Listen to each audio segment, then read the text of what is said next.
Ito ang dapat yung malaman sa patch ni LeBron James mga idol sa season na ito. Nagsimula na ang kanyang special na patch para sa kanyang ika-23rd na season sa NBA. Siya po ang nangunguna ngayon sa lahat ng mga manlalaro sa NBA na mayroong pinakamatagal na inilaro sa kasalukuyan.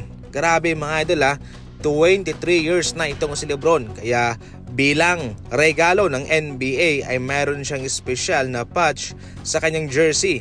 At ang patch na ito ay tatanggalin bawat laban nila at ilalagay sa isang collector's item. Kung mapapansin nyo sa ibang mga players ay mayroon silang mga patch. Yung iba nga, yung mga nanalo ng MVP, mayroon silang patch sa kanilang jersey. Etong si LeBron, kaya-kaiba yung sa kanya mga idol. Mayroong mga kulay dyan, yung yellow na sa Lakers nagsisimbolo, yung sa Cavaliers naman at yung itim yung sa Miami Heat. Samantalang yung signage dyan ay yung para bang nagtotos siya ng chalk sa ere. Inintroduce po ito ng liga sa kanyang laban versus Sacramento Kings. Kasi nung siya nag-debut sa kanyang rookie season, laban din po yun sa Sacramento Kings mga idol. Special po ito para kay LeBron James at sa kanyang mga fans dahil ito ay magbibigay ng excitement para sa kanila. Siyempre, collector's item po ito at lalong magpapagana sa mga fans sa NBA.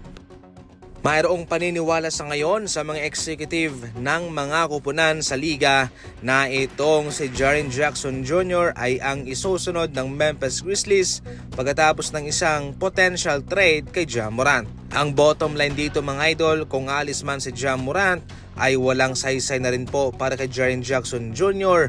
kung siya'y mananatili pa. Pwede naman mag-eksperimento itong Memphis Grizzlies kung sino man yung star player na kanilang makakuha kay Ja Morant. Pero ang malaking sugal dito ay kung magkiklik pa ang chemistry nito sa kay Jaren Jackson Jr.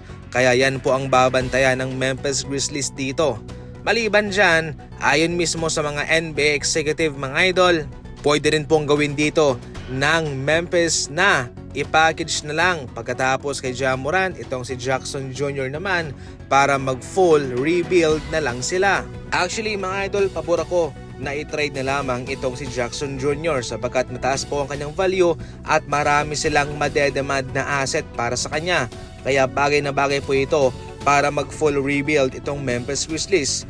Gayon pa man kung kanilang susubukan pa rin itong si Jackson Jr. at kung sino man ang kanilang makukuhang kapalit kay Ja Morant, okay din yon. Malay natin mag-click yung kanilang chemistry at baka makapunta pa sila sa playoff. Kaya nasa dalawa lang yan, kung mananatili si Jaren Jackson Jr.